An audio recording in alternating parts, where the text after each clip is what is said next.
మనందరి దగ్గర మందిరానికి వచ్చినప్పుడు ఏముంటున్నాయండి? చేతిలో ఏముంటది? న్యాయంగా ఉంటుంది బైబిల్ ఉంటుంది. బైబిల్ అనే పదము అసలు బైబిల్లో ఎక్కడైనా ఉన్నదా? బైబిల్ అని ఎందుకు పిలుస్తారు? ఎవరికైనా తెలుసా? దాన్ని పట్టుకుని వస్తాం కానీ అది తెలియదు కదా, అది ఉందా లేదా. ఇలా ఈ ప్రశ్న ఒక సేవకుడిని ప్రయాణం చేస్తుంటే ఒకరు అడిగారు. మేము పొద్దున్న మనల్ని కూడా అడగచ్చు, మన దగ్గర ఉన్న పరిశుద్ధ గ్రంథాన్ని ఎవరైనా అడగచ్చు, ఈ చేతిలో ఏముంది? వాడికి ఏమంటారు? పుస్తకం అంటారు, మనం బైబిల్ అంటాం. ఆ బైబిల్ అనే మాట పరిశుద్ధ గ్రంథంలో మన చేతిలో ఉన్నదా అన్నది ఉన్నదా అంటే ఆ సేవకులు చెప్పారట, దేవుడిచ్చిన జ్ఞానం కాబట్టి ఎక్కడ కూడా పరిశుద్ధ గ్రంథంలో బైబిల్ అనే మాట లేదు. బైబిల్ అనే మాట మనం పట్టుకున్న బైబిల్లో లేదు. అప్పుడు ఆ సేవకుడు దేవుడికి ప్రార్థించారు, నిజంగా ఒక ఈ అన్యుడు నన్ను అడగడంలో తప్పు లేదు తండ్రి, ఈ జ్ఞానాన్ని దయచేయని అడిగినప్పుడు అతనికి ఒక ఆలోచన వచ్చింది. అయితే ఒక అబ్బాయిని పిలిచారట, పిలిచి అన్నారట, ఈ పేరు ఏంటి అని అడిగారట. అడిగితే అతని పేరు రమేష్ అని చెప్పారట, ఏదో పేరు సంథింగ్. మరి నీ శరీరం మీద ఆ పేరు ఎక్కడైనా రాసుకుందా అని అడిగారు. హల్లెలూయా హల్లెలూయా హల్లెలూయా. ఇటువంటి సమస్యలు ఎదురవుతుంటాయి. సువార్థకుడికి, దేవుని గురించి ఉచ్చరించే వారికి, జ్ఞానమైన మాటలు చెప్పే వారికి ఎటువంటి సమస్యలు వస్తూ ఉంటాయి. కాబట్టి మరి ఇవన్నీ తెలుసుకుంటే మనము అపవాదిని ఎదిరించే శక్తివంతులు అవుతాం. అయితే మన శరీరం మీద మన పేరు ఉండదు, కానీ దాన్ని ఉచ్చరిస్తున్నాం. నా పేరు ద్వారక, నా శరీరం మీద లేదు, లేనంత మాత్రాన నాకు ఆ పేరు లేదని చెప్పగలరా? కాబట్టి ఆ సేవకునికి ఇచ్చిన జ్ఞానాన్ని బట్టి ఆ సేవకులు అలా చెప్పారు. అయితే శరీరం మీద ఉన్నంత మాత్రాన ఆ పేరు నీదని కూడా అయితే ఈ బైబిల్ అనే మాట లాటి కాదు. ఏం పదం? లాటి అంటే అదొక భాష. మన తెలుగు భాషగా తెలుగు, ఇంగ్లీషు, హిందీ అలాగే ఉందో లాటి అనే ఒక భాష. దానికి 4 రకాల పేర్లు ఉన్నాయి. బైబిల్ అనే మాటకి అనేక పుస్తకముల సమూహము అని ఒకటి రాసుకుంటూ వాళ్ళు ఎవరైనా ఉంటే రాసుకోవచ్చు. తర్వాత నెక్స్ట్ పరిశుద్ధ గ్రంథం అని ఇంకొకటి, పై నుండి ఇవ్వబడిన ఆజ్ఞ. తర్వాతది 4వది దేవుని మనస్సు. హల్లెలూయా హల్లెలూయా హల్లెలూయా. ఒకసారి చెప్పండమ్మా. అనేక పుస్తకముల సమాహారము, పరిశుద్ధ గ్రంథము, పై నుండి ఇవ్వబడిన ఆజ్ఞ, దేవుని మనస్సు. ఈ 4 కలిపితే ఒక బైబిల్ అయింది. అది మన చేతికి వచ్చే ప్రభు దేవుడు చూపించాడు. హల్లెలూయా హల్లెలూయా. దేవుడు ఎంత గొప్పవాడండి. ఈ బైబిల్ అనే దానికి గొప్ప చరిత్ర ఉంది. అనేక మంది జీవితాలు, ఎంతో మంది జీవితాలు త్యాగం చేసి మన ఎక్కడికి రావడానికి వారి ప్రాణాలు త్యాగం చేసి కూడా బైబిల్ మన దగ్గర కానీ కుటుంబాన్ని కోల్పోయి, వారి సుఖాలు కోల్పోయి, వారి ఆనందాన్ని కోల్పోయి, ఎన్నో సమస్యలు ఎదిరించి పోరాడి గెలిచి మన ఎద్దరికి బైబిల్ని తీసుకొచ్చారు. ఈ తెలుగులో అనేక రకాల భాషలు ఉన్నాయి. ఇందులో ముద్రించిన వాటిలో ఇంకా నాకు అంత ఎక్కువ తెలియదు. తెలుసుకుందాం, ఇక్కడైతే మైండ్ కూడా వాటి మీద పెడదాం. సరే, ఇంకా వాక్యాంశాలలో కూడా మనం చూసుకుందాం. 7 రకాలు ఉన్నాయి, మనం 3 రకాలు తెలుసుకుందాం. బైబిల్ కి 7 రకాల పేర్లు ఉన్నాయి. అంటే బైబిల్ ఎలా ఉంటుందంటే వాక్యమే బైబిల్. దేవుని సమూహము, దేవుని మనస్సు అన్నమాట. వాక్యము ఆదియందు వాక్యం ఉంటాడు. ఆ వాక్యము దేవుని యొక్క ఉంటాడు. వాక్యము దేవుడై ఉంటాడు. మన దేవుడు ఎవరంటున్నాడు? బైబిలే. ఈ వాక్యమే మన దేవుడు. కాబట్టి నిత్యము బైబిల్ని మనం ఎప్పుడు కూడా విడిచిపెట్టకూడదు. బైబిల్ విడిచిపెట్టడం కానీ, దేవుని మందిరాన్ని విడిచిపెట్టడం కానీ మనం లోకానికి, పాపానికి దగ్గర అవుతున్నట్టే. ఒక్కసారి మనం గమనించుకోవాలి. ఎందుకంటే ఎటువంటి పరిస్థితుల్లో అయినా సరే మన సమస్తము కోల్పోయినా బైబిల్ ఎప్పుడు కూడా మనం విడిచిపెట్టకూడదు. అంటే దేవునికి దూరం అవుతున్నామని మనం గమనించుకోవాలి ఒకసారి. ఎందుకంటే దేవుని చదవాలి. కీర్తన 1వ గ్రంథంలో రాశారు కదా దావీదు మహారాజు, ఏమన్నారని పరిశుద్ధాత్మ దేవుడు దుష్టులు ఆలోచించకుండా నడవక పాపుల మార్గమున నిలవక ఆశలను కూర్చుండుట యెహోవా ధర్మశాస్త్రములో దివారాత్రులు ధ్యానించువాడు ఎటవుతాడట?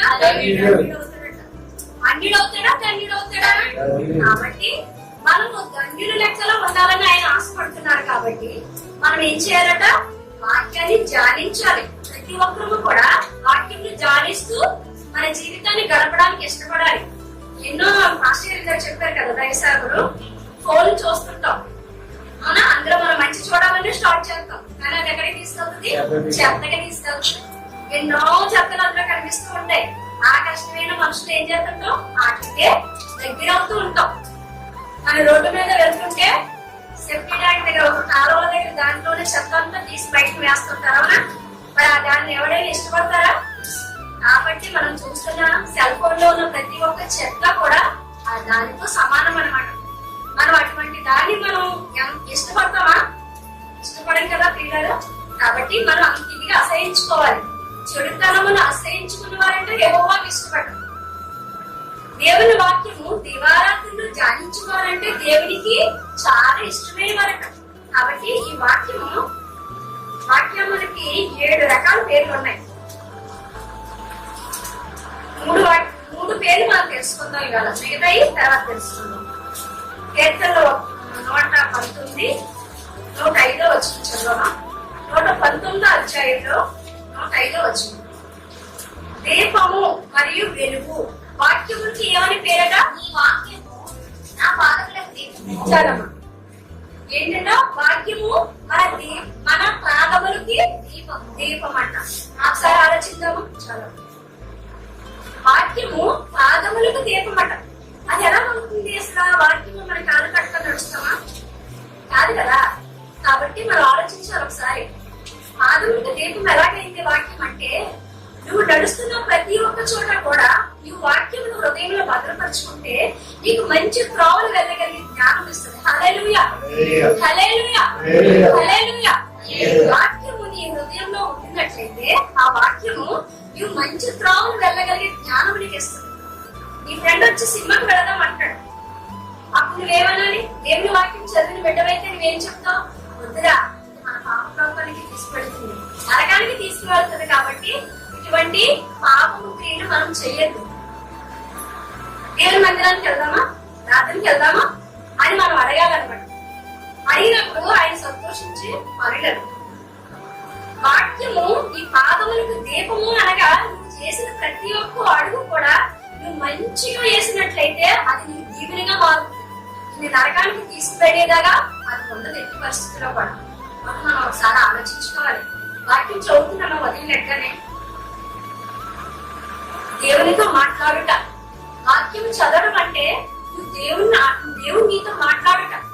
ప్రార్థించుట అంటే నువ్వు దేవునితో మాట్లాడుట. ఈ విషయం ఎంతమందికి తెలుసు? ఒకసారి తెలుసా? కాబట్టి మనం దేవునితో మాట్లాడుతున్నా, దేవుడు మనతో మాట్లాడుతున్నాడా?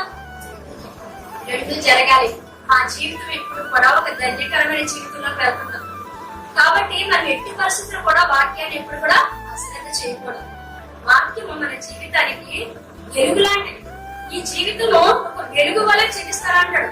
ఇప్పుడు ఇందాక మనం చూసాం కదా, జేమ్స్ గారు ఎక్కడ వారో అవునా, యాట్ల పాడ నుండి వచ్చి ఇక్కడ స్టేజ్ మీద నిలబెట్టే స్టేజ్కి వచ్చిందంటే అదొక ధన్యత కదా.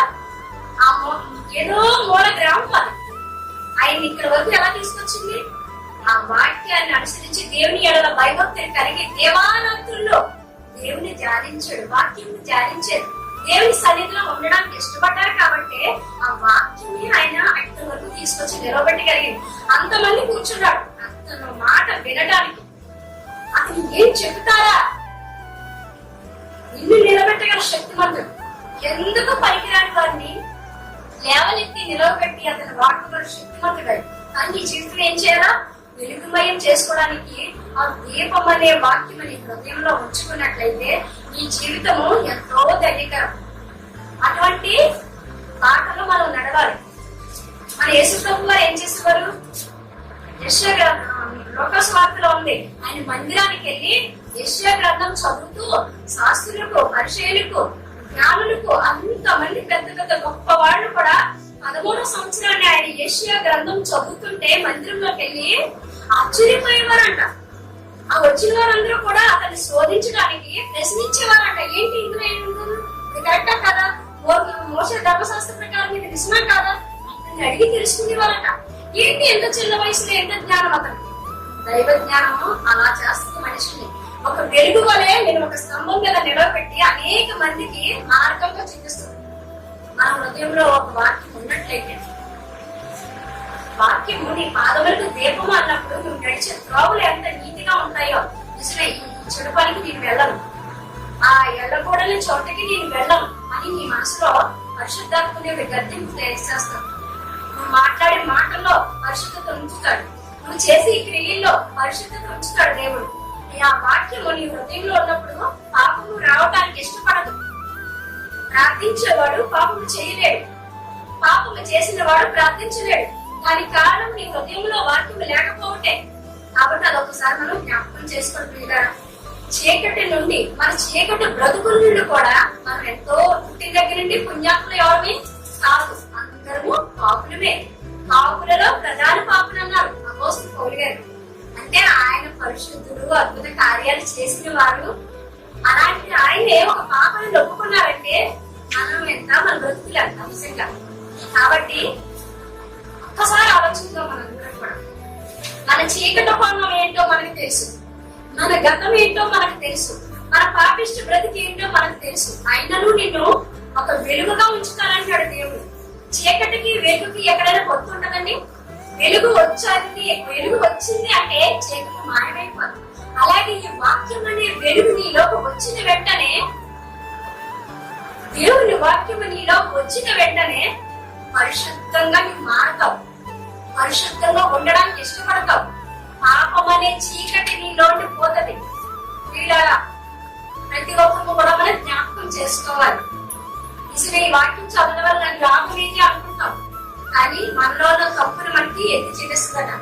ఈఎన్ మోడీ గారు, ఆరాధ్య మూర్తి గారు ఒకసారి చెప్పారు, వాక్యంలో నేను బైబిల్లో తప్పులు వెతకడానికి నేను బైబిల్ చదువుతున్నాను అంటారు. చదివారా కాస్త ఆయన? ఏంటి ఈ బైబిల్లో ఉంది ఎలా? అప్పుడు మిషనరీలు వచ్చి అతను బైబిల్ బాగా తెలుగు అతను మాట్లాడతారు, తెలుగు పండితి కాబట్టి తెలుగు ఎవరికి రాదు నాడు మిషనరీ వాళ్ళు. కాబట్టి తెలుగులో ఎలాగైతే తర్జుమా చెయ్యాలో ఈ ఇంగ్లీష్ లో ఉన్న బైబిల్ కానీ హిందీలో ఉన్న బైబిల్ కానీ తెలుగు వారికి కూడా అందించాలి అన్న ఉద్దేశంతో మిషనరీలు వచ్చి ఆయన గురించి మాట్లాడారట, అడిగారట. నేను నిజంగా ఆయన గురించి కూడా చదివాను, యూట్యూబ్ లో ఒకసారి చూసాను కూడా. అయితే ఆయన అన్నారట, నిజమే నేను వస్తాను. ఆనాడు అతను చదువు అయిపోయిన తర్వాత పెద్దగా ఉద్యోగాలు ఏం లేవు. ఖాళీగా ఉన్న సమయంలో కూడా వాళ్ళ అక్కగారు కూడా ఎవరిదన్నమాట, ఏమింటా అంటరాని వాడుగా, నువ్వు అంటరాని కదవా అంటే గ్రామం శిల్ప అలా తింటున్నారు కదా, అంటరాని కదవా, నువ్వు అందరూ కలిసిపోతావు ఏంట్రా, మతంలో దిగిపోతావు ఏంట్రా అంటే, లేదు లేదు నేనేమి వెళ్ళను, అందులో నా జీతానికి నేను పనిచేస్తున్నాను. హిందీ బైబిల్ తెలుగులో తర్జుమా చేసి చెప్తే నాకు ఇంత జీతం ఇస్తారట అని చెప్పారట. సరే వెళ్ళుగా, ఎలాగో ఏదో అన్నదంట. ఎవరికి కుటుంబస్తులకు ఇష్టం లేదంట. ఈయనంతటి ఈయనే అక్కడ సమయం ఎందుకు వృధాగా అవ్వాలి, నీ ఖాళీగా ఎందుకు ఇంట్లో ఉండాలని ఏం చేశారట, బైబిల్ చదువుకుంటూ బైబిల్ తర్జుమా చేసి చెప్పేవారంట. ఆయన బైబిల్ క్లాస్ చేసేవారు అనమాట ఆ రోజుల్లో. చేసిన తర్వాత అప్పుడు అన్నారట, ఈ బైబిల్లోని ఈ ఎంత గొప్పగా బైబిల్ గురించి చెప్పమంటున్నారు కదా, ఇందులో నేను తప్పు ఎదుర్కొన్నాను అనుకున్నారట. కనీసం ఒక 2-3 తప్పులైనా చూపిస్తానని తర్వాత అనుకుంటే తనలో తప్పులు బయట పెట్టిందండి బైబిల్. హల్లెలూయా, హల్లెలూయా. చూసారా ఈ పరిశుద్ధమైన గ్రంథం ఎంత గొప్పదండి. వాక్యాన్ని మనం అశ్రద్ధగా చూస్తాం, చెప్పినట్లే సేవకులు అనుకుంటాం, అదేంటి ఉంది ఇందులో అనుకుంటాం. కానీ ఇంత చరిత్ర ఉంది.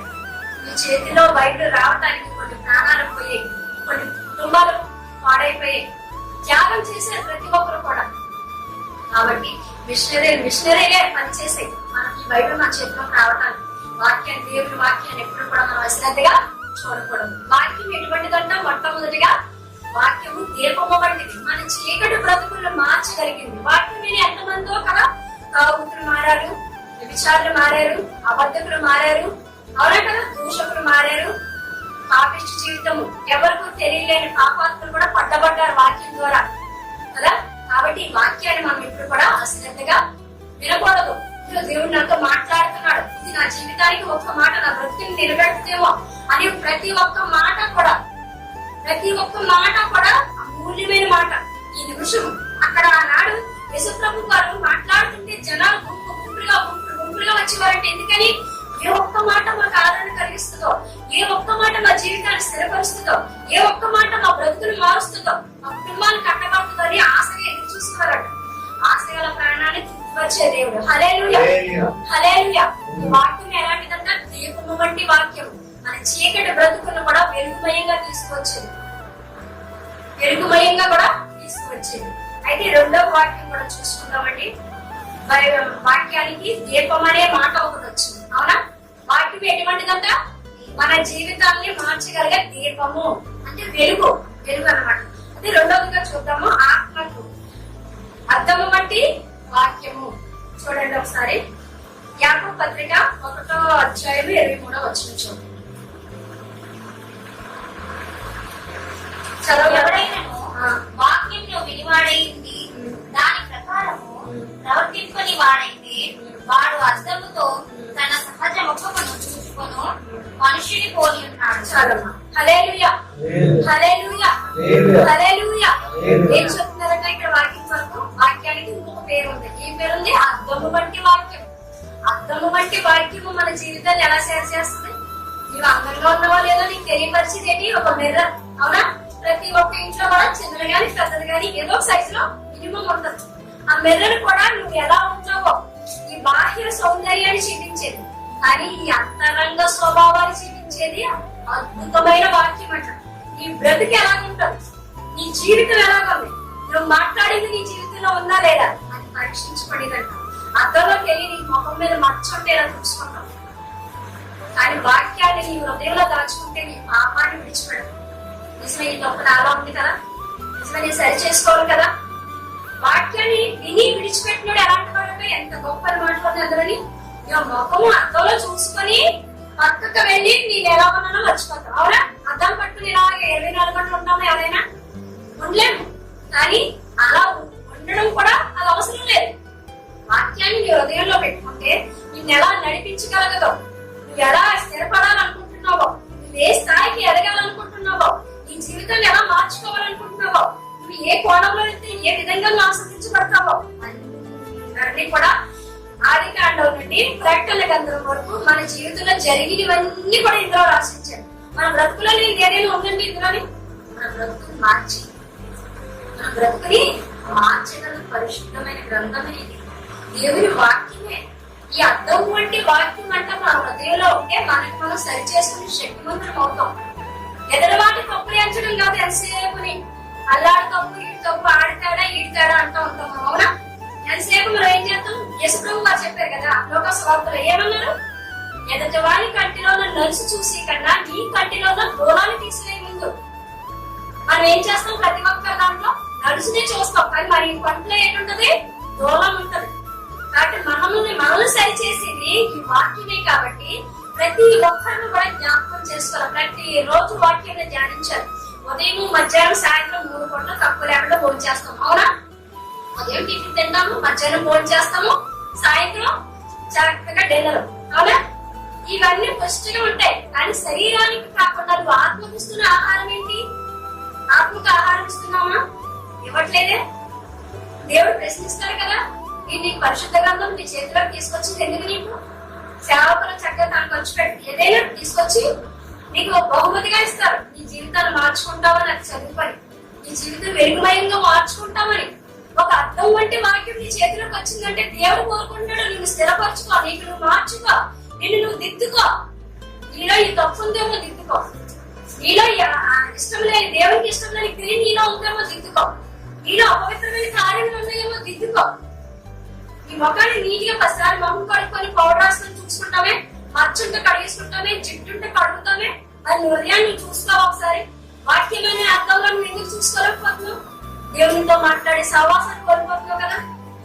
కాబట్టి మనం ఏం చేయాలంటే ప్రతి రోజు అనుదినము కూడా ఆయన వాక్యాన్ని ధ్యానించడానికి ఇష్టపడాలి. ఆయన ధ్యానించడానికి మనం ఇష్టపడాలి. వాక్యాన్ని ధ్యానిస్తూ తండ్రి నా జీవితంలో నాయనలో ఉన్న తప్పులు జీవిస్తున్నాం, నేను హెచ్చరించుకుంటాను, నేను సరి చేసుకుంటాం. దావీదు మహారాజు ఏం చేశాడు? ఓ ప్రవక్త నాతాను వచ్చి చెప్పినప్పుడు నేను రాజుని ఈ మాట వినవలసిన పనిలేదు అనలేదు. మహారాజు ఆ అతను ఏదంటే అది చెల్లుతుంది. అతనికి ఎదురు చెప్పేవారే లేదు, కానీ దేవుని ఆత్మకి లోబడ్డాడట. హల్లెలూయా, హల్లెలూయా. తను తాను సరిదిద్దుకున్నాడు కాబట్టి దేవుడు మళ్ళీ అభిషేకించాడు. హల్లెలూయా. దేవుని మందిరంలో ఉండగలిగే శక్తిమంతుని చేశాడు. తన కుమారుని కూడా దేవుడు దీవించి వాడుకొని ఆయన మందిరం తన ద్వారా సొలొమోను గారితో కూడా మంచి మందిరం కట్టించి ఆయన ప్రసన్నత కురిపించే భాగ్యం దొరికిందంటే అటువంటి మందిరం కట్టిన వారు లేరు, ఆ మహిమ ప్రసన్నత చూసిన వారు కూడా ఎవరు లేరు. కాబట్టి మనము దేవుళ్ళ మనము మన పాపములు ఒప్పుకొని మనకు మనం సరి చేసుకున్నట్లయితే దేవుడు ఇష్టపడతాడు. మీ పిల్లలు ఉన్నారు, బొమ్మలు ఆడుకుంటారు, వారు ఎలా వచ్చి దీన్ని పట్టుకుంటారు? ఒప్పుకుంటారా? నువ్వు ఒప్పుకుంటారండి? బొమ్మలు పడిపోయాడు, మీ అబ్బాయి అలా వచ్చాడనుకో, కాలంలో 2 కుక్కలు పడిపోయాడు, చెత్తలో వస్తుంది, చాలా అసహ్యకరమైన వాసన వస్తుంది. నువ్వు పట్టుకోగలవా? దేవుడు కూడా మనలో ఉన్న పాపం ఉంటే మనం పట్టుకోలేడు. దేవుని బిడ్డలారా ఒకసారి ఆలోచించాడు. దేవుని సంగమా ఒకసారి ఆలోచించుకుంటాం. మీరే కాదు, నేనే కాదు, నా వాక్యాన్ని నేను కాదు మాట్లాడేది, నా జ్ఞానం అయితే పెరుగుతాను. దేవుడు మాట్లాడుతున్నాడు వేళ మనందరితో కూడా. ఒకసారి జ్ఞాపకం చేసుకుందాం, ఒక్కసారి తెలుసుకుందాం మనం అందరం కూడా. ఎందుకంటే ఆ ఊరికి ఆయన అసహించుకుంటున్నాడు. అటువంటి పాపిష్టమైన కార్యాలు మనలో ఉంటాయి. మనం మాట్లాడతాం, కానీ హృదయాంతరంగంలో ఉన్న స్వభావం ఏంటో ఆయనకు తెలుసు. హృదయాంతరంగంలో ఉన్న స్వభావం ఏంటో ఆయనకు తెలుసు. నువ్వు పరిశుద్ధంగా ఉన్నావా, నీతిగా ఉన్నావా, యథార్థంగా ఉన్నావా, నిష్కలంకంగా ఉన్నావా? అంతరంగాన్ని పరిశీలించేవాడు ఆయన. ఒకరి హృదయము ఇంకొక హృదయానికి తెలిసినట్టుగా మన ముఖం, మన ఇద్దరు ముఖాలు ఎలా కనబడుతుంది? నా ముఖం మీకు కనిపిస్తుంది, మీ ముఖం నాకు కనబడుతుంది. నీ హృదయము నా హృదయం ఎవరికి తేడాగా కనబడుతుంది? దేవునికి, పరమ తండ్రికి ఎంతో బాగా చక్కగా కడిగిన అర్థంలో కనబడుతుందట. నేను ఈ తప్పు చేయలేదు తండ్రి అన్నా సరే ఆయన ఒప్పుకోడు. అదిగో నీ చిత్త, అదిగో నీ గ్రంథము, అదిగో నీ పేరు, అదిగో నీ బ్రతుకు, అదిగో నీ చీకటి కోణం ఎవ్వరికి తెలియదు. నువ్వు ఒక్కదానిలో ఉన్నప్పుడు చేసినవి, నువ్వు ఒంటరిగా ఉన్నప్పుడు చేసినవి, నువ్వు ఒక్కడే ఉన్నప్పుడు చేసిన పాప కృత్యాలవి. కాబట్టి ఒక్కసారి ఆలోచించుకోండి బిడ్డ. నీతో మాట్లాడుతున్నాను రాత్రి సమయంలో అని దేవుడు మాట్లాడుతున్నాడు. మనందరినీ కూడా సరి చేసుకోమంటున్నాడు. సరి చేసుకుందాం అందరమని. ప్రతి ఒక్కరు కూడా సరి చేసుకోవడానికి ఇష్టపడదాం. తండ్రి నిజమే దేవా, చాలా తప్పన్నట్టు ఉంది కాబట్టి మేము సరి చేసుకుంటామయ్యా. ఈ అర్థం వంటి వాక్యం ద్వారా మా జీవితాలు మార్చుకుంటామయ్యా. మాలో ఉన్న పాపములు మేము విడిచిపెడతాం. ముందులు మాట్లాడుతామా, అబద్ధాలు మాట్లాడుతామా, కొండలు మాట్లాడుతామా, లేకపోతే ఎవరి మీదైనా వాళ్ళు ఎలా మాట్లాడతారండి, వాళ్ళు ఎలా మాట్లాడతారండి, వాళ్ళ దగ్గర ప్రేమ లేదండి, వాళ్ళ దగ్గర ఎలాగైనా ఎప్పుడు మనం నీతిగా నిజాయితీగా ఉన్నప్పుడు, మనం యథార్థంగా ఉన్నప్పుడు దేవుడు ఏం చేస్తాడు? అందరినీ కూడా మన వైపు చెప్పగలిగే శక్తి మాత్రం. హల్లెలూయా, హల్లెలూయా, హల్లెలూయా. ఎవరైనా మనకు విరోధంగా ఉన్నారా, విరోధంగా రూపించబడిన ఏ ఆయుధము కూడా వర్తెలదు. నువ్వు నీతిగా బ్రతుకు, నిజాయితీగా బ్రతుకు, అయినను శోధనలు వస్తాయి. అప్పుడే శ్రమలో మనం గట్టిగా నిలబడిన వారు అవుతాం. స్టెఫెన్ గారికి అంత శ్రమలో కూడా రాడి పెట్టి కొడుతుంటే ఏం చేశాడండి ఆయన? ఏం చేశాడు ఆయన? స్టెఫెన్ గారి చరిత్ర చదివారో లేదు తెలియదు. ఒకసారి జ్ఞాపకం చేసుకుందాం ఈ రాత్రికాల సమయంలో. ఆయన దేవుని మాటలు చెప్పారండి. దేవుని సువార్త ప్రకటిస్తే రాళ్లతో కొట్టబడ్డాడు ఆయన. కొట్టబడినప్పుడు కూడా అంత శ్రమలో ఆయన ఎవరిని జ్ఞాపకం చేసుకున్నారు తెలుసా? యేసు ప్రభు వారిని జ్ఞాపకం చేసుకొని, తండ్రి మీరు ఏమి చేస్తున్నారో మీరు ఎరుగరు కాబట్టి వీరిని క్షమించు, వీరిని క్షమించు. అంతటి మనసు మనకు ఉండదండి, ఉండదు. ఆయన వాక్యం చదివేది, దేవుని ప్రేమ తెలుసుకున్నారు. యేసు ప్రభుని నిజంగా ప్రేమించిన వారు అటు వారిగా ఉంటారు. ఎందుకంటే నా తండ్రి పని మీద నేను వచ్చాను అని మన యేసు ప్రభు వారు ఎలాగైతే పలికారో, యేసు ప్రభు పని ముగించి మిగతా బాధ్యత శిష్యునికి అప్పగించి వెళ్ళారు కాబట్టి ఆ శిష్యులు కూడా నా తండ్రి పని నేను కోరుకుంటాను, అటువంటి శ్రమలు నేను అనుభవించి నా తండ్రికి శ్రమల ద్వారా సింహాసనం ఎక్కుతానని వెనకాల ఉన్న శిష్యులందరూ కూడా అటువంటి త్రోవలో నడిచారు. హల్లెలూయా, హల్లెలూయా. మేమైతే ఏమనుకుంటాము దేవుని బిడ్డలారా? శ్రమలు మాకొద్దు, సంతోషం ఉంటే చాలు, సుఖం ఉంటే చాలు, హ్యాపీగా బ్రతుకుతాం. దాని ఉంటే కరెంటు పోతాం, ఒక అరగంట ఉండలేము, అవునా? కానీ వాళ్ళైతే యోహాను గారు మరిగి మరిగి ఊళ్ళో ఉన్నారట. మనమైతే ఉండగలమా? దేవుడి అన్ని విడిచిపెడతాం. అటువంటి శ్రమలు వస్తే కరోనాలోనే మనం భయపడ్డాం, అవునా? మన గృహాలకి మనం అద్దెకు పోయి ఎందుకని? మన ప్రాణాలకు భయపడే కదా. కాబట్టి దేవుని కొరకు, దేవుని కొరకు రగిలించబడే వారిగా మనం ఉండాలి అంటే ఈ వాక్యం ద్వారానే. అనేక మంది దేవుని శిష్యులు అపోస్తులు అందరూ కూడా దేవుని సన్నిధానానికి చేరగలిగి 12 సింహాసనం మీద ఎక్కి తీర్పు తీర్చే అర్హత పొందుకున్నారు అంటే వాళ్ళు శ్రమలు అనుభవించారు. శ్రమలు వద్దనుకున్న వాడు కూడా వ్యర్థులే. శ్రమ కాలములు కృంగిని ఎలా చేతగాని వాడితో సమానం. ఎలాంటి శ్రమలు? శారీరకమైన శ్రమలు కాదు ప్రియులారా. హల్లెలూయా. ఎలాంటి శ్రమలు? మా అమ్మ నాతో మాట్లాడలేదని, భోజనం పెట్టలేదని, కరువు వచ్చిందని, ఇంట్లో భర్తలు లేవని, అవి కాదు శ్రమలు. నాకు అప్పులు ఎక్కువ ఉన్నాయని, నాకు అప్పులు, అది శ్రమ కాదు. అది శ్రమ ఏం కాదు. నీకు ఆత్మీయంగా వచ్చే శ్రమ. నువ్వు దేవుని మాట ప్రకటిస్తుంటే నేను నిందిస్తున్నారా? నేను పడుతున్నారా? నీ మందిరానికి వెళ్ళొద్దంటున్నారా? అది అసలైన శ్రమ అంటే. తండ్రి నీ ఆదర్శం రావడానికి తండ్రి ఎన్నో ఆటంకాలు వస్తున్నాయ్యా, ఆ ఆటంకాలు తప్పించు ప్రభువా. ఈ సన్నిధానంలో గడపాలి, ఈ వాక్కులు వినాలి. ఆ మధురమైన వాక్కుల ద్వారా ఒక పాపకు స్త్రీ పట్టబడ్డదే. సమరస్త్రీ ఐదుగురితో పాపం చేసిన ఆవిడ చేసినవన్నీ చెప్పకుండానే బయలుపరచిన దేవా మధురాలు. అటువంటి మర్మములను బయలుపరచువా. ఎంతో మంది ఆత్మవిషయమే దీని వారు దానిని పరలోక వారచి, ఎక్కువపడేవారు దానిని వారు ఓదార్చుకుంది, కనికరము కలివారు దానిని వారు కనికరం పొందు, హృదయ శుద్ధి గలవారు దానిని వారు దేవుని చూచదు. ఆత్మవిషయమే వీలైన వారు దానిని పరలోక రాజ్యం వారికి. మత్తయి సువార్త 5వ అధ్యాయంలో సాత్వికులు దానిని వారు భూలోకంలో స్వతంత్రించు.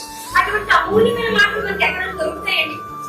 పరిశుద్ధ గ్రంథంలో దేవుని మాటలు ఒక్కొక్క మాట నీ జీవితానికి నువ్వు ఒక్కొక్కసారి అనుసరించుకున్నట్టయితే ఆ సినిమా బాగుంది, ఈ సినిమా బాగుంది కాదు. మన బ్రతుకు దేవునికి ఇష్టానుసారంగా బ్రతకాలి. దేవుని సంతోషపడాలి మన జీవితం వల్ల. మన బ్రతుక్కి ఒక అర్థం కావాలంటే ఆయన అందరికీ జీవితాన్ని వెలుగుమయం చేస్తాను నేను. అనేక మందికి నువ్వు వెలిగించే వారిగా ఉంటావు. ఎక్కువగా చాలా మంది మనం వెలుగుని ఇష్టపడతామా, చీకటిని ఇష్టపడతామా? వెలుగు అందరికీ కావాలి. ఎందుకంటే వెలుగు ఒక కొవ్వొత్తు చూడండి, కానీ వెలుగు ఇస్తూ తను కరిగిపోతుంటాం. అవునా? అవునా కాదు? వెలుగు ఏం చేస్తుంది? ఒక క్యాండిల్ ఏం చేస్తుంది? వెలుగునిస్తుంది అందరికి, కానీ తను కరిగిపోతుంది. దేవుని శ్రమలో అపోస్తులందరూ కూడా, అంటే మత్తయి గారు, లోకా గారు, యాకోబు గారు, యోహాను గారు, స్టెఫను గారు, వీళ్ళందరూ కూడా దేవుని శిష్యులందరూ కూడా ఒక కొవ్వొత్తి వలె దేవుని కొరకు కరిగిపోయిన వారు ప్రియులారా. దేవుని కొరకు కరిగిపోయారు. మనం ఏమైనా చేయగలుగుతున్నామా? అంతటి భక్తి మనలో లేదు, మనం ఒప్పుకుందాం, కానీ ప్రయత్నించేద్దాం. హల్లెలూయా, హల్లెలూయా. ఈ అర్థమనే వాక్యం ప్రతి రోజు చదువుతున్నారు, వింటున్నా, నీలో మార్పు రాకపోతే వ్యర్థము మన బ్రతుకో. జంతువులకి మనకి తేడా ఒకటి చెప్పగలరా మీరు? ఒకటే. మీ అందరినీ ఒకసారి క్వశ్చన్ వేస్తున్నాం, నాకు తెలీదు, చెప్పడం.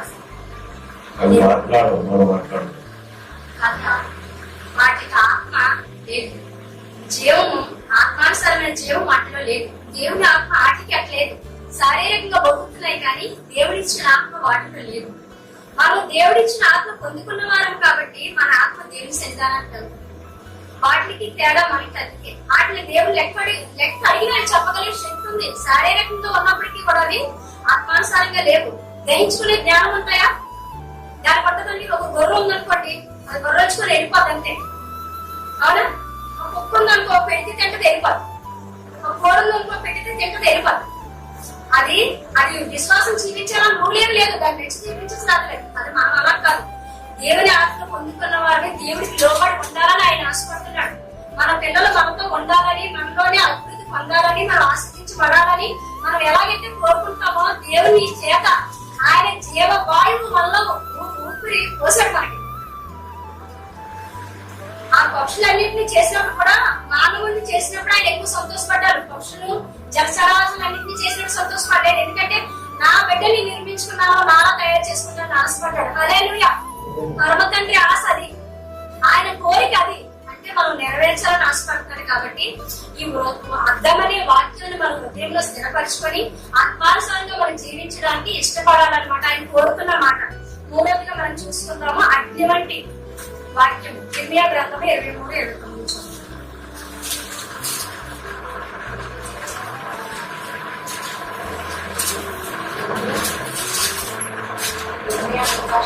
ఇర్మియా గ్రంథము 23వ అధ్యాయము 29వ వచనం. నా మాట అగ్ని వంటిది కాదా? బండను బద్దలు చేయు సుత్తై వంటిది. చాలా చిత్తి వంటిది కాదా? చిత్తి వంటిది కాదా అంటే హల్లెలూయా, హల్లెలూయా. అందరూ నా వైపు చూడండి ఒకసారి. దేవుడు చెప్తున్న మాట ఏ కాదా? అగ్ని వంటిది కాదా? నా మాట ఎటువంటిదంట? అగ్నినంట. అంటే నీలో ఉన్న పాపములు కాల్చగల శక్తి దేనికి? ఆ వాక్యానికి ఉంది. హల్లెలూయా. పాపమును కాల్చగలిగే శక్తి దేనికి? నీలో పరిశుద్ధత కలిగినట్లయితే, పరిశుద్ధాత్మ దేవుడు నిన్ను దర్శించినట్లయితే, పరిశుద్ధాత్మమైన తలంపులు నీలో ఉన్నట్లయితే నీలో ఉన్న పాపం వెంటనే పారదోలబడుతుంది. ప్రియమైన వారులారా, దేవుని సంగమా, దేవుని బిడ్డలారా, దేవుడి గల రాత్రికాల సమయంలో మన అందరితో మాట్లాడుతున్నాడు. నా మాట అగ్ని వంటిది కాదా? మిమ్మల్ని ఎప్పుడు తాకలేదా? మిమ్మల్ని మార్చుకోమని చెప్పినప్పుడు మీరు మారరా? ఎంతకాలం మీతో చెప్పాలి? యేసు ప్రభువు చెప్పారు కదా శిష్యునికి, మూర్ఖతరం వారులారా, మీతో నేను ఎంతకాలం ఉందును. దేవుడి గారు రాత్రికాల సమయంలో మాట్లాడుతున్నాడు. ఎంతకాలం చెప్పాలి? ఎన్ని సంవత్సరాలు దేవుని తెలుసుకున్నావు? దేవుని మందిరానికి ఎన్ని సంవత్సరాలు పెట్టి వస్తున్నావు? దేవుడిలో నేర్చుకున్న విలువేనా ఏదైనా ఉందా? విలువగా ఈ మాట ద్వారా నేను మార్చబడ్డాను. ఈ ఒక్క దేవుని మాట వల్ల నా బ్రతుకు మారింది. ఈ ఒక్క దేవుని మాట వల్ల అగ్ని వంటి మాట నన్ను కాల్చివేసింది. ఈ పరిశుద్ధమైన అగ్ని నన్ను నింపింది. పరిశుద్ధమైన నన్ను జీవితాన్ని మార్చగలిగింది. ఇప్పుడు నేను పరిశుద్ధంగా జీవిస్తున్నానని చెప్పగలమా? మళ్ళీ ఎవరైనా ఏ పాపము లేని వారిగా ఉన్నామని చెప్పగలమా? చెప్పలేము. ఎందుకంటే ఉండలేము కాబట్టి. ఉండలేకపోతున్నాం. కానీ మనం అడగాలి దేవుణ్ణి. ప్రతి క్షణము ఆయన పరిశుద్ధమైన పాదములు చూసే ధన్యత మనకు కలగాలి. ఎలా చూస్తాం పరిశుద్ధం లేదని అడగచ్చు మీరు. ఆయన దేవుడు చెప్తున్నాడు ఈ రాత్రికాల సమయంలో, నువ్వు దేవుడిని వాక్యం చదివినట్లయితే ఆయన పాదములు చూస్తావు, ఆయన ముఖములు చూస్తావు. ఆయన వర్ణన ఉంది ప్రకటన గ్రంథంలో. ఆయన కన్నులు అగ్ని జ్వాలల వంటి కన్నులట. ఆయన స్వరము మాధుర్యం అంట. ఆయన పాదములు అపరించి పాదములట.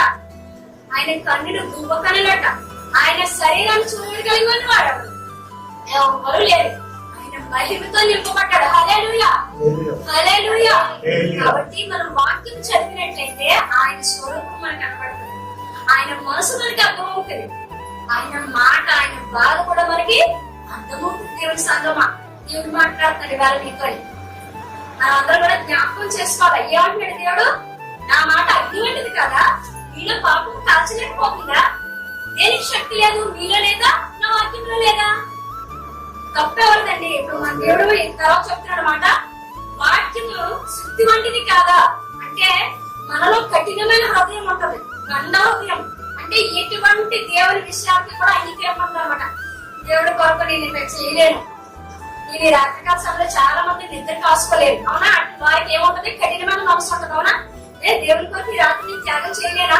ఈ రాత్రి అంతా నేను దేవుడితో ఉండలేనా అని ఆత్మీయంగా ఉన్న వారికి ఉంటది. అదే శారీరకంగా ఉన్న వారికి ఎలా ఉంటుంది? దేవుడు ఏమంటాడు? మన ఎదుగుతో చదువుతాడా ఏంటి అంటామా లేదా? ప్రతి ఒక్కరు అంటారా? కొంతమంది అదే దృష్టితో చూస్తారనమాట. దేవుడు మనల్ని అడగలేదు, మాస్టర్ గారు అంటే ఒక మాట వేసుకుందామంటే ఈ చెవులు విని ఈ చెవి వదిలేద్దాంలే అనుకుంటారు చాలా మంది. కానీ చాలా తప్పది. దేవుడు చూస్తున్నాడు. ఈ నిమిషాన్ని, ఈ క్షణాన్ని ఎవ్వరు ఉన్నా లేకపోయినా నువ్వు చేసి క్రియలన్నింటికి కూడా ఒక రోజు నువ్వు తీర్పుకాల సమయంలో అప్పచెప్పవలసి ఉంటది. నా మాట అగ్ని వంటిది కాదా? నా మాట శుద్ధి వంటిది కాదా? నీ బండ హృదయాన్ని బదలు కొట్టలేదా? దేవుని కొరకు ఒక్క రాత్రి నువ్వు గడిపి ఉండలేవా? యేసు ప్రభు వారు మాట్లాడారు కదా, యెహోవా దేవుడికి ఇక్కడ వాక్యం ద్వారా ఇర్మియా గ్రంథంలో మాట్లాడితే యేసు ప్రభు గారు అంటారు, ఒక్క గడియను నా కొరకు మేలుకొని ఉండలేరా? శిష్యులారా, మీ సోదరులో ప్రవేశించుకుంటున్నట్టు నా కొరకు ప్రార్థన చేయండి, మీ కొరకు ప్రార్థన చేసుకోండి. ఆయన చెప్పిన మాట ఆ శిష్యులు ఏం చేశారు? పడచెవిని పెట్టారు. అయ్యో శ్రమ ఎవరికి వస్తుంది? దేవునికి వస్తుంది అనుకున్నారు. దేవునికి ఇంకా ఎట్టి విషయంలోనే రానండి, మనకే శ్రమలన్నీ. అయినా ఆయన బాధ కూడా అదే. ఆయన సిలువు మోస్తూ కూడా ఎవరి కోసం బాధపడ్డారు? అమ్మలారా ఏడవకండి, మీకోసం, మీ పిల్లల కోసం ఏడవండి.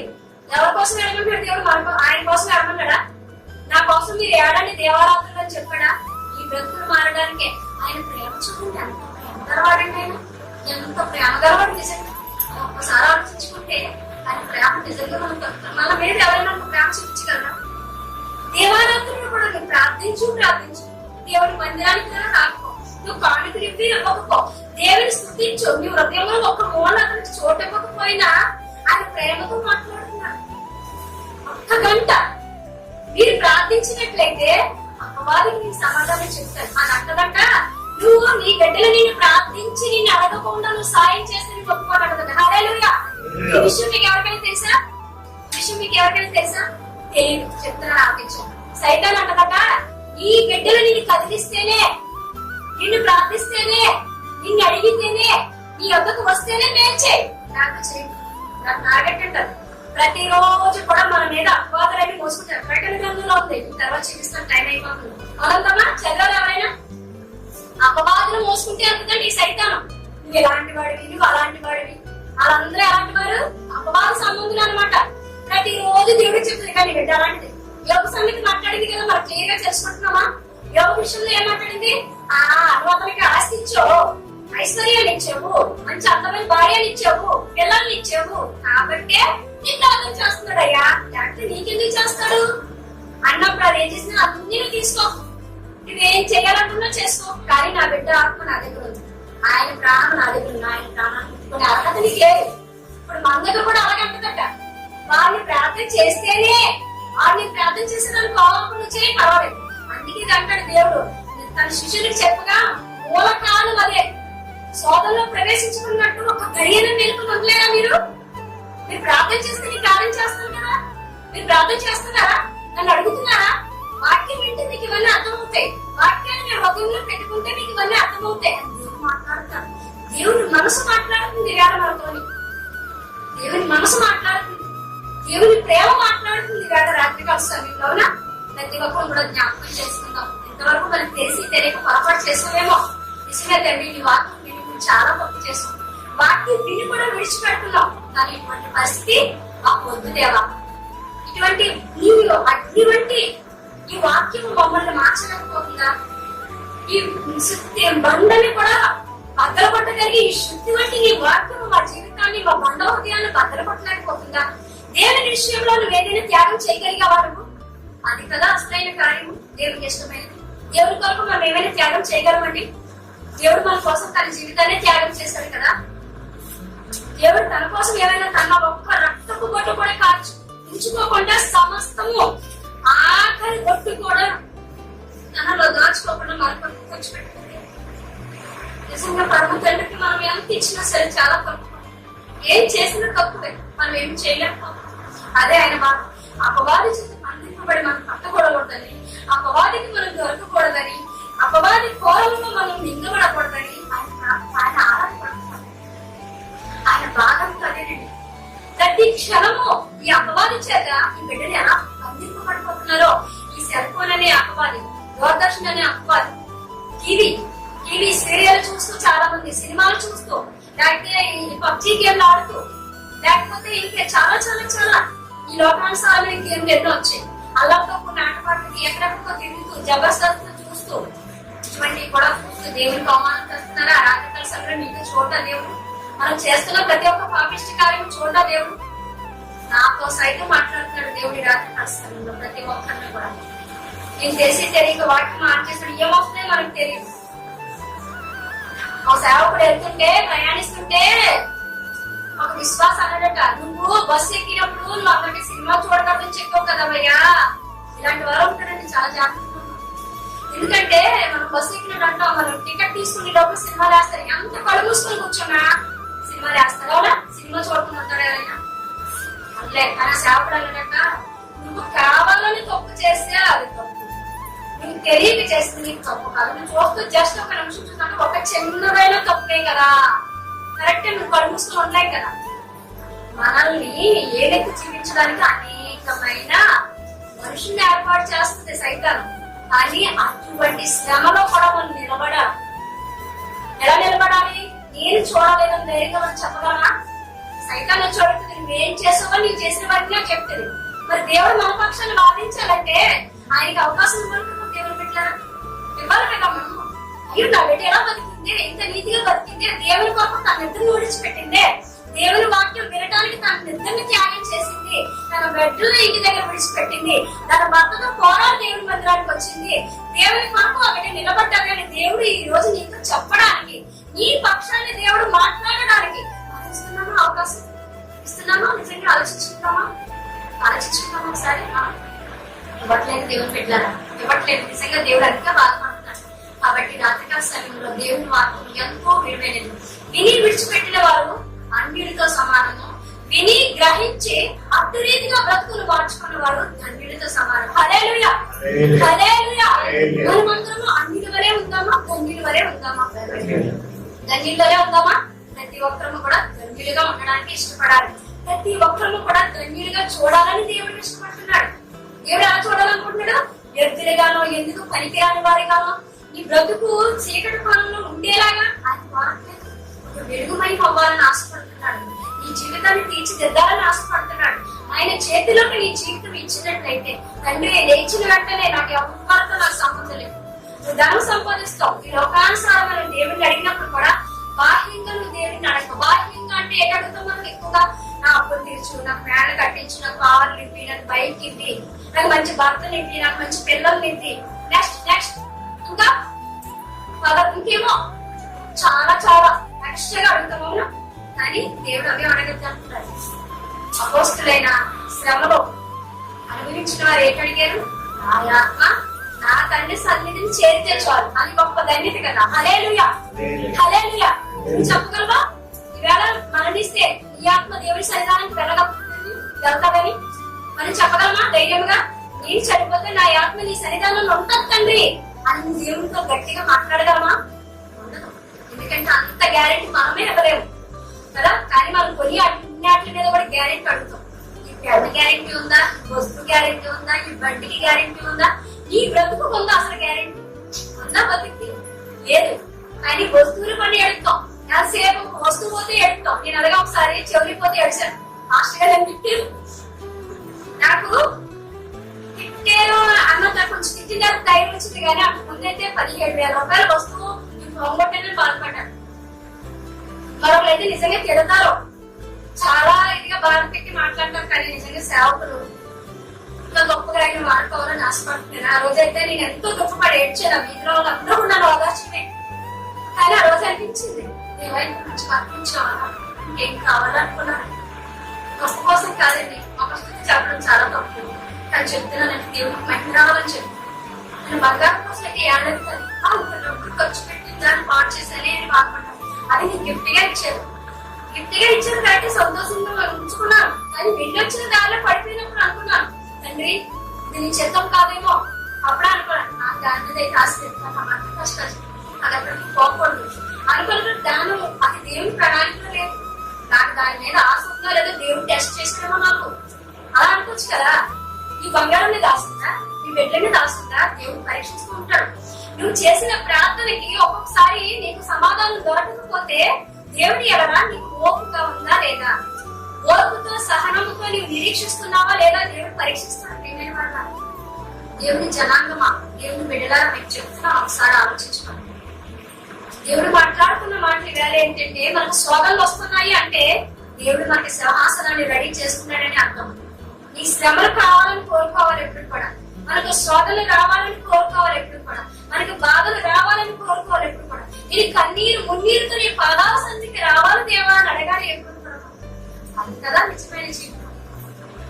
మన పితరులు అపోస్తలులు దేవుని శిష్యులు అనబడిన వారు అద్భుత కార్యాలు చేసి దేవుని సింహాసనాన్ని ఎక్కినారంటే దానికి కారణము వాళ్ళ శ్రమలే. దేవుని బిడ్డలారు అలగ్రంతులుగా నెలాడబడి, అపోస్తలు పౌలు గారు అయితే రంగాలతో కొయ్యబడి పిడిగుద్దులు తిని ఆకలి బాధలు తట్టుకొని అద్దె ఇంటిలో ఉంటూ తిన్నావో ఉన్నావో అని అడిగిన వారు కూడా లేక, ఆప్యాయతలు లేక ఎంతో అల్లాడుతూ నడవ ప్రయాణంలో అయితే దిగంబరులమై మమ్మల్ని మేము దేవుని కొరకు సమస్తమును అర్పించుకోండి. ఎప్పుడైనా దేవుని కొరకు దిగంబరిగా ఉండగలసిన అవసరం వచ్చిందా? దేనికి లోటు లేదండి. ఎంత దండినమో నిజంగా మనం. వస్త్రానికి లోటు లేదు, ఆహారానికి లోటు లేదు, ఉండడానికి నివాసానికి లోటు లేదు. మనల్ని ప్రేమగా పలకరించేవారు కూడా బంధుమిత్రులు అందరూ మస్తుగానే ఉన్నారు, అవునే కదా. కానీ ఇది అంటే అయినలో శ్రమ పడుతున్నామని దేవుడికి గుర్తిస్తూ ఉంటాం. దేవుడు మాకు ఏం చేశాడని అడిగిన వారు కూడా చాలా మంది ఉంటారు, అభ్యర్థిస్తారు. కానీ దేవుడు మనకు ప్రాణాన్ని ఇచ్చి ఆయన కొరకు వాడుకోవాలని ఆశపడుతున్నారు. ఆఖరిగా ఒక మాట చెప్పి చూపిస్తాను. మా ఊరిలోని ఒక మిషనరీ గారు ఉన్నారు, బైబిల్ మిషనరీ. ఆయన చాలా గొప్ప ధనవంతుడు. ఒక ఊరిలో చాలా పేద ఊరు, అంటే ఊరిలో జనాలందరూ కూడా పేదవారు. చూడండి, మనకు ఒకసారి తుఫాన్ వచ్చింది కదా, ఆ తుఫాన్లోనే చాలా నష్టపోయాం. ఆహారం కానీ, వస్త్రాలు కానీ, పండ్లు కానీ, మన అవయవాలను కోల్పోయేవారు చాలా మంది ఉంటారు కదా. అటువంటి తుఫాన్ వచ్చినప్పుడు అందరికి కూడా అధికారులు ఏం చేస్తుంటారో సహాయం చేస్తూ ఉంటారు. చాలా మంది తెలిసిన విషయం హల్లెలూయా, హల్లెలూయా. ఎందుకంటే పాపం వాడికి ఆహారం లేదు, ఆహార ప్యాకెట్ సప్లై చేస్తారు. వాటర్ లేదు, వాటర్ ప్యాకెట్ సప్లై చేస్తారు. చాలా మందికి వస్త్రాలు లేవు, వస్త్రాలు సప్లై చేస్తుంటారు అనమాట.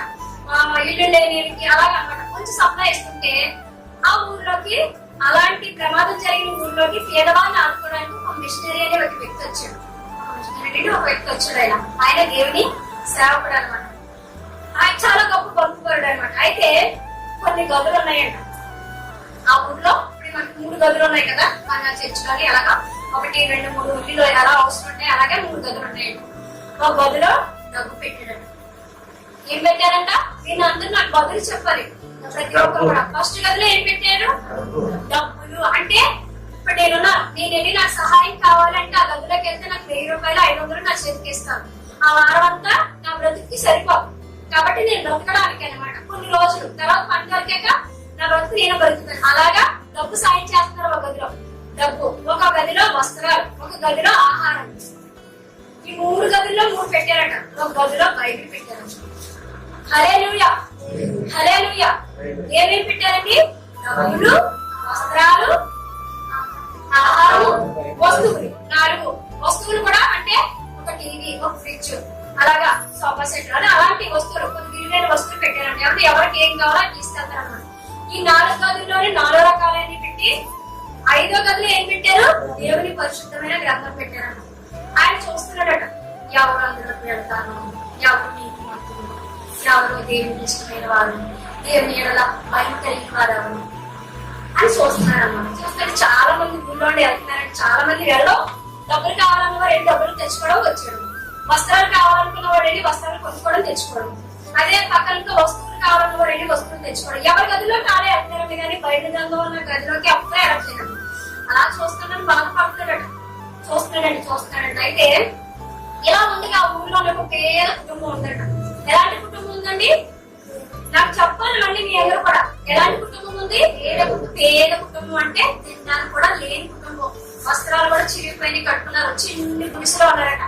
నలుగురు అనమాట. ఒక తల్లి, ఒక పిల్ల, నలుగురు, 3 2 పిల్లలు, భార్య భర్తలు, నలుగురు కలిసి ప్రార్థన చేసుకుంటారంటే ఏమని? ఎవరు ప్రార్థన చేస్తున్నారంటే వారికి ఆహారం కావాలి, వస్త్రాలు కావాలి, ధనం కావాలని కాదు. అయ్యా నీ పరిశుద్ధమైన వాటిని మనకు దయచేయి. బైబిల్ కోసం ఎన్నో సంవత్సరాలు పెట్టి ప్రార్థన చేస్తారు. ఒక 6-7 సంవత్సరాలు పెట్టి. ఎవరు ప్రార్థన చేస్తున్నారట? బైబిల్ కావాలి తండ్రి. అంటే అది కొనుక్కుని స్తోమత వారిలో లేదు. 250, 300 కొనుక్కోవాలంటే కష్టం కదా అలాంటి వారికి. దానికోసం ప్రార్థన చేస్తారంట. పిల్లలు కూడా కన్నీరు కాసి నేను సండే స్కూల్కి వెళ్ళినా సరే మాకు పట్టలేదు, కాబట్టి మాకు బైబిల్ లేవు. అందరి దగ్గర బైబిల్ ఉంటుంది, మాకు కొన్ని స్తోమత లేదని కన్నీరు కాచి 6 సంవత్సరాలు పెట్టి అడుగుతున్నప్పుడు ఈయన అప్పుడు ఈ గుడిలో ఉన్న అతను కూడా ఆ వస్తువులు తెచ్చుకోవడానికి వెళ్తున్నాడు. అవన్నీ చూడడానికి వెళ్ళాడు అనమాట. అతను లైన్ వచ్చినప్పుడు డబ్బుల దగ్గరికి వెళ్ళినప్పుడు మనసు రాయించాను, కానీ అక్కడికి వెళ్ళలేదు. వస్త్రాల దగ్గరికి వెళ్ళాడు కానీ అతను మనసు కలగలేదు. వస్తువుల దగ్గరికి వెళ్ళింది కానీ మనసు కలగలేదు. డబ్బు దగ్గరికి వెళ్ళినా, వస్త్రాల దగ్గరికి వెళ్ళినా, వస్తువుల దగ్గరికి వెళ్ళినా, ఆహారం దగ్గరికి వెళ్ళినా అతనికి ఏం అనిపించలేదు. కానీ దేవుని బైబిల్ ఉన్నదని చెప్పగానే అక్కడికి వెళ్ళి ఆతృతగా వెళ్ళి అది పట్టుకొని కళ్ళ కట్టుకొని ఏడ్చి ముద్దులు పెట్టేసుకుంటాడట. హల్లెలూయా, హల్లెలూయా, హల్లెలూయా. ఏం చేశాడంటే ఆయన ఏడ్చి ముద్దు పెట్టుకుంటాడంట. ఈ లోకంలో నా దగ్గరికి రావాలని ఆశపడ్డాను. నేను అమ్మను తెలుసుకొని నేను దేవుడుగా దేహీయుని ఎవరిని అడగాలనుకోలేదయ్యా. నీ పరిశుద్ధమైన వారికి నాకు అందించడానికి ఎంత కష్టపడ్డావో దేవా. అతను హృదయంలో ప్రేరేపణ కలిగించావో తండ్రి, నువ్వు గొప్ప దేవుడు అయ్యా అని ముద్ర పెట్టుకుంటే ఇతను అన్నాడట.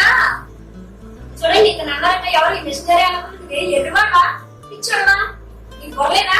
అవన్నీ ఉంటే నీ కుటుంబం బతుకుతుంది కదా, నీ భార్య నీ చూసి సంతోషపడుతుంది, నీ పిల్లలు బతుకుతారు కదా కొన్ని రోజులు. నీకు ఆ బైబిల్ ఏం చేస్తుందయ్యా అంటే అన్ని సంపాదించండి. నేను సంపాదించిందాను కానీ, నేను తెచ్చుకునే వస్తువులు కానీ, నేను కావాలనుకునే ఆహారం కానీ, నా శరీరాన్ని పోషించగలవు, నా శరీరాన్ని కప్పగలవు, నా శరీరానికి అందాన్ని ఇవ్వగలవు, కానీ ఆ ఆత్మను పరిశుద్ధంగా దేవుని ఎందుకు చేర్చగలిగింది. ఈ ఒక్క బైబిల్ నేను నా జీవితాన్ని మార్చి నేను మందిరానికి వెళ్తే ఒక్క రోజు ఒక సేవకుడు ఒక మాట చెప్పాడు. ఆ మాట ద్వారా నా బ్రతుకులు మార్చు. అది ఎక్కడుందో నెట్టుకుని చూద్దామంటే మనకి బైబిల్ లేదండి, బైబిల్ లేదండి. ఆయన చెప్పుకున్న మాట నేను బైబిల్లో చూద్దాం అనుకునేదండి. అని వాళ్ళు పట్టుకొని ముద్దులు పెట్టుకుని ఏడుస్తున్నారంట. అంత గొప్ప బతుకు చూడండి. ఆయన చెప్పిన వాటము నా హృదయంలోని నాటుకొని నేను మారగలిగాను, కానీ ఆ వాటిని ఎక్కడ చూడాలని ఆశ కలిగి నా దగ్గర పోయింది. నేను ఎవరి దగ్గర దేని అని అడిగి నీ బట్టలు కొనుక్కోవాలనుకోలేదయ్యా. నువ్వు నాకు ఇస్తావని నమ్మకం ప్రార్థన చేసి నీ వ్యాసం ఏమో నాకు తప్పకుండా ఎక్కించాడు. అయ్యా నీకు వేలాది వందనాలంట కన్నడంట. నీ జీవితంలో యోగ్యమైన పని చేసావు, నువ్వు ధన్యుడివి, నీకు మేలు కలుగుని వెళ్ళు. హల్లెలూయా హల్లెలూయా. మిషనరీ అతను మాట్లాడిన మాట ఏంటి? నీకు మేలు కలిగింది, నీకు ధన్యుడము, ఇక నీకు వెళ్ళు అని చెప్పాడు. అతనికి ఆ మాట అర్థం కాలేదు, కానీ ఇంటికి వెళ్ళిన తర్వాత భార్య చూపించుకున్నట్టు అవైంది. ఆవిడ అడిగినాక, ఏమయ్యా పట్టడే ఆహారం తెచ్చిన పిల్లల ఆకలి తీర్చుతుంది కదా, డబ్బు తెచ్చిన కొన్నాళ్ళ పిల్లల ఆకలి తీర్చుతుంది కదా, వస్త్రాలు ఇచ్చినప్పుడు తెచ్చినా మనకు ఒప్పుకుంటుంది కదయ్యా, వస్తువులను మన ఇంట్లో ఉపయోగపడి కదయ్యా, ఎందుకయ్యా అంటే దీనికోసం నువ్వు ఎన్నాళ్ళు పెట్టి ప్రార్థన చేస్తున్నాము అని అడిగాడట భార్య. నిజమే, నువ్వు చాలా మంచి తెచ్చు, తప్పైతే క్షమించు, ఇటువంటి ఆలోచనతో నేను మాట్లాడకుండా ఉంటే బాగుందేమో అని తన తప్పు తెలుసుకొని, నిజమేనండి చాలా మంచి తెచ్చానని కళ్ళ నీళ్ళు కొని ఆ పరిశుద్ధమైన వాక్యం మీద ఆశ ఉన్న బిడ్డలరా వాళ్ళు ఏం చేశారంట, పక్కన పెట్టలేక తెచ్చుకున్నాం కదా అని మనమైతే ఏం చేస్తాం, ఏదో మూల పెట్టాం, దాన్ని నిర్వహించామా ఎప్పుడైనా? అసలు పరిశుద్ధమైన గ్రంథం మా చేతిలో ఇచ్చాడు దేవుడు అని ఎప్పుడైనా దాని ప్రేమగా అత్తుకున్న వాళ్ళ గుండెలకి ఈ జీవితాన్ని మార్చేదాన్ని నువ్వు ఎంత నిర్లక్ష్యంగా చూస్తున్నావు. అసలు ఏదో ఒక వస్తువు, ఒక సెల్ ఫోన్ చూసినట్టు, ఒక పెన్నులు చూసినట్టు, ఒక వస్త్రాలు చూసినట్టు చూస్తున్నావు, కానీ అది దేవుని మనస్సు, దేవుని ఆజ్ఞ, పైనుండి రాబడిన ఆజ్ఞ. నీ బ్రతుకును మార్చగలిగే అమూల్యమైన మాటలు ఉన్నాయే, అది ఎప్పుడైనా నీ గుండెలకు అత్తుకున్నావా, ముద్దాడావా? నీకు ఇష్టమైన మనుషులు నేను ప్రేమించిన వారు ముద్దాడుతావే, వాళ్ళు నీకు మోసం చేయట్లేదా? నీ వస్తువులు నీకు దగ్గర కలకాలం ఉంటున్నాయా? నువ్వు బిడ్డలు ప్రేమిస్తున్నావా, నీ బిడ్డలు నీకు కలకాలం ఉంటున్నారా? మరి వారు నీ రాజ్యం తీసుకువెళ్తున్నారా? వాడు కాదు కదా. మనం ప్రేమించవలసిన దాన్ని విడిచిపెడుతున్నాం, ప్రేమించకూడని వాటిని ప్రేమిస్తున్నాం. హల్లెలూయా హల్లెలూయా. ప్రేమ దేనికి పొందాలి? దేవునికి పరిశుద్ధమైన పొందాలి. అలాగని బైబిల్ పూజించమని నేను చెప్పనండి, చాలా తప్పది. బైబిల్ పూజించమని కాదు, దీనిలో ఉన్న అమూల్యమైన మాటలు నీ జీవితాలు మారుతున్నాయి కాబట్టి, నీ బ్రతుకు మారుతుంది కాబట్టి దానికి ఇవ్వాల్సిన విలువను తెలుసుకోమని అడుగుతున్నాను. దానికి ఇవ్వాల్సిన విలువ మనకు ఒక వస్తువు కొన్నప్పుడు నాతో చాలాసార్లు చెప్తుంటారు, నీకు దాని విలువ తెలియకే నువ్వు అలా ప్రవర్తిస్తున్నావు అంటారు. ఏదైనా వస్తువు తెస్తే లేదా అక్కడ ఇక్కడ పెట్టేసుకుంటారు, మర్చిపోతుంటారు చాలా సందర్భాలు. అంటే దాని విలువ తెలిసినప్పుడు దాని ఇంత విలువ ఖరీదైంది కాబట్టి ఎలా పడితే మనం అలా వాడము. అవునా? ఇప్పుడు మనం చీర ఉంది, 15,000 2,000 కొనుక్కోదు, 2,000 చీర కొన్నాం అనుకోండి, ప్రతిరోజు కట్టగలమా? కట్టలేదు. దాని వాల్యూ పక్కన పెడతాం. అది 200 300 చీర ఎలా వాడతాం? డైలీ యూస్ వాడతాం. అవునా? రెండింటికి తేడా ఉందా లేదా? పరిశుద్ధమైన గ్రంథము నీ దగ్గర ఉండడానికి నీకు అర్హత లేదు, నాకు అర్హత లేదు. హల్లెలూయా హల్లెలూయా హల్లెలూయా. ఒక పరిశుద్ధమైన మందిరంలో ఉండదగినది ప్రేమమైన దేవుడిని యొద్దకు తీసుకువస్తే దాన్ని నిర్లక్ష్యం చేసి మనం ఎంతగానో అశ్రద్ధగా పనిచేస్తుంటే మన పరమతండ్రి బాధపడ్డారా? బాధపడ్డా నిజంగా చాలా బాధపడుతున్నానండి. మనం బోధిస్తున్నాం కానీ, మాట్లాడుతున్నాం కానీ, మనం దాన్ని బట్టి ఎంత అశ్రద్ధ కలిగి ఉన్నామో నిజంగా. నువ్వు దేవుని మందిరానికి వస్తే పరిశుద్ధమైన గ్రంథం పట్టుకుంటే నీ బ్రతికే మారుతుంది కదా, నీ జీవితం మారుతుంది కదా. నువ్వు పరిశుద్ధులు అని నిన్ను వచ్చి ప్రార్థన చేయమని అడుగుతున్నానే. దేవుని బిడ్డ, పేరు తెచ్చుకుంటున్నావే, ఒక్క పరిశుద్ధమైన గ్రంథం మన దగ్గర ఉంటే నీకంటే విలువేంటి, నువ్వు ఇచ్చే విలువేంటి దానికి ఒక్కసారి ఆలోచించుకున్నావా? మనందరం ఆలోచించుకున్నాం. దేవుని బిడ్డలేదా, దేవుడు మాట్లాడుతున్నా ఆ పరిశుద్ధమైన గ్రంథము మన దగ్గర ఉండడానికి మన దగ్గర రాకుండా అందులో ఒక్క మాట చాలు మన జీవితాన్ని మార్చు. మన పాపులమే, దుర్మార్గులమే, దుష్టులమే, పాపిష్టి కార్యములు చేసిన వారమే. ఒకసారి ఆలోచించుకుంటే నిజం ఈ పరిశుద్ధమైన గ్రంథం పట్టుకునే అర్హత మన దగ్గర లేదు. నిజంగా ఆయనను పట్టుకునే అర్హత దేవుడు ఇచ్చాడు అంటే ఆయన ప్రేమ, ఆయన కృప, ఆయన కాపుదల. కాబట్టి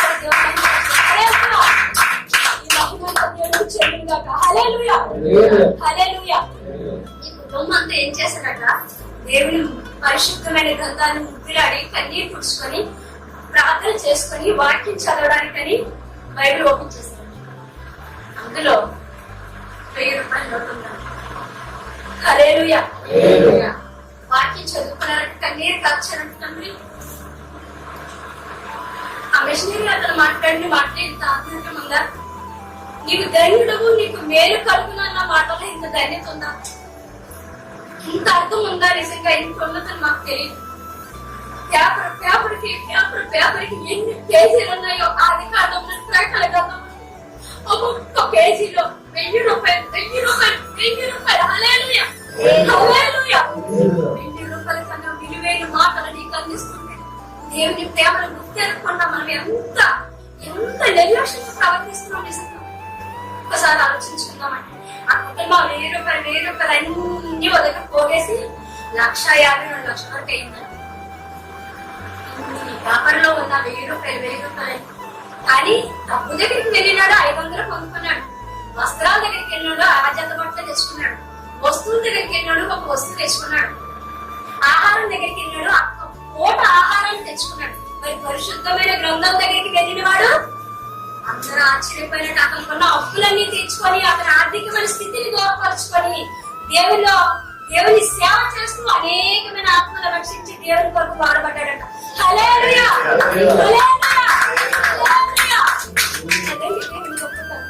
నువ్వు ఎందుకు పనికిరాదు అనుకునే ఈ పరిశుద్ధమైన గ్రంథం, నువ్వు ఇవ్వలేని పరిశుద్ధ గ్రంథం ఒక విలువైన వాడిగా నేను తీర్చిదిద్దుతుందే. అలాంటి వాక్యాన్ని మనం నిర్లక్ష్యం చేస్తున్నాం. వదిలేసి దాన్ని ఒక్కసారి అర్చుకొని నీ గుండెలకి దేవుని ప్రేమ అంతా ఇందులో చూపించాడు. దేవుని త్యాగం ఉంది, దేవుని ప్రేమ ఉంది, దేవుని ఆశీర్వాదాలు ఉంది. నువ్వు బాగుపడాలని, నీ బ్రతుకు బాగుపరచుకోవాలని, నీ బిడ్డలకు మంచి ధన్యత కావాలని, నువ్వు ఎలా ప్రవర్తించాలో అన్ని సమస్తం ఇందులో ఉంచాడే. అనేక మంది రాజుల్ని ప్రవక్తలైతే స్త్రీలను కూడా వాడుకున్నాడు, చిన్న బిడ్డలు వాడుకున్నాడు. దేవుడు నీ స్థితిలో ఉన్నాను, నా గతి లేదు ఇందులో అనడం లేదు. అవునమ్మా, ప్రతి ఒక్కరు కూడా ఒకసారి ఆలోచించుకుందామా? నేను ఈ సమయంలో ఉన్నాను, ఈ స్థితి అందులో లేదన్నది లేదు. నువ్వు చిన్నప్పటి నుండి, నువ్వు పుట్టిన దగ్గర నుండి, నువ్వు తల్లి గర్భంలో రూపింపక ముందే నీ గతి అంతా ఇందులో రాశాడు దేవుడు. నువ్వు ఎలా బ్రతకాలి, ఎలా జీవించాలి, ఏ విధంగా నువ్వు బాగుపడితే, నువ్వు ఏ వాక్యం చదివితే నీ జీవితం ఎలా మారుతుందని కూడా ఆది కాలంలో నుండి ప్రకటన గ్రంథం కూడా మహా భక్తుల ద్వారా ఆయన దర్శించి మాట్లాడి రచించిన గ్రంథాలు త్యాగాలు చేసింది. ఎక్కడైనా సరే మనందరం కూడా దేవుని మాటలని, దేవుని వాక్యాన్ని మనం అశ్రద్ధగా చేయండి. దేవుని పెట్టారా ఇవాళ దేవుని మనసు ఏంటో మనకు అర్థమైంది కదా, దేవుని మాటలు ఏంటో అర్థమయ్యాయి కదా, దేవుని వాక్యం అంటే ఏంటో అర్థమైంది కదా. కాబట్టి ఎక్కడైనా సరే ఆ వాక్యాన్ని గుండెలు హత్తుకుని అయ్యా మా జీవితాన్ని మార్చడానికైనా ఈ పరిశుద్ధమైన వాక్యం మా ఎదురు పంపించు. దేవుడి బ్రహ్మాండ గారు అయితే ఆ త్యాగాలు చేశారంట. ముద్రించడానికి, తెలుగులో ముద్రించడానికి బైబిల్ ఆఫ్ సొసైటీ ఇండియా చూడండి. ప్రతి ఒక్క బైబిల్ మీద కూడా BIS అన్నాను. BIS భాష మంచి పెద్ద బైబిల్ గ్రంథం నాకు తీసుకొచ్చి గిఫ్ట్ ఇవ్వచ్చు. ఆ రోజు నాకు ఆనందపడ్డం తెలిసింది. నా కుమార్తె కూడా నాకు ఏదో పెద్ద విలువైన గిఫ్ట్, నా జీవితంలో ఒక అద్భుతమైన గిఫ్ట్ ఇచ్చినట్టుగా నేను చాలా సంతోషపడ్డాను. నిజమే, దాని విలువ తెలిసిన వారికి నేను. అవునా? పందికి బంగారు కమ్మ పెడితే అది ఏం చేస్తుందట, తీసుకెళ్లి బొగ్గలో పెడుతుంది. దాని విలువ తెలియదు కాబట్టి అది ఎక్కడికి వెళ్తుంది, అది పంది కాబట్టి దానికి ఉన్న ముక్కుకున్న విలువ తెలియదు కాబట్టి తీసుకొని బొగ్గలో పెడుతుంది. మనం పెట్టగలమా బొగ్గలోని బంగారాన్ని? మనం పెట్టగలమా? బంగారం విలువ మనకు తెలుసు. అంత తన విలువైన వజ్రముల లాంటి మాటలైన మాటలు. బంగాళ పళ్ళెమున వెండి పళ్ళెంలో బంగారు పండ్ల వంటి సామెత అందులో ఉంది. వెండి పళ్ళెంలోని బంగారు పళ్ళు ఎలా నిలుస్తాయండి? చాలా అందంగా ఉంటాయి కదా. కాబట్టి మనం ఒకసారి ఆలోచించుకుందాం. దేవుడు ఇచ్చిన మాటలు దీవించినగా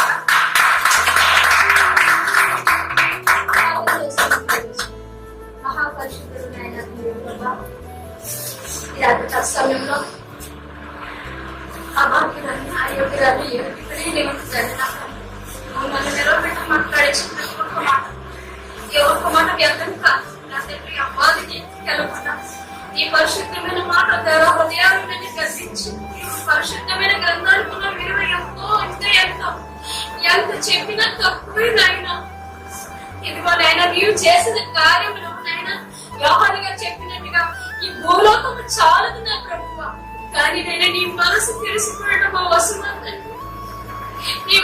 నీ మనసు అని చెప్పబడిన ఈ బైబిల్, ఈ పరిశుద్ధమైన గ్రంథములు నాయన మేము తెలుసుకోవడం ఇంకా జ్ఞానం తెచ్చి, ఈ పరిశుద్ధమైన గ్రంథం ఏదైనా మాకు భయం భక్తి తెచ్చి ఇంకనూ నేను తెలియదండి. దీనిలో ఉన్న మాటలు మేమునైనా అయ్యా వింటేనా మధురమైన మాటలు నా తండ్రి.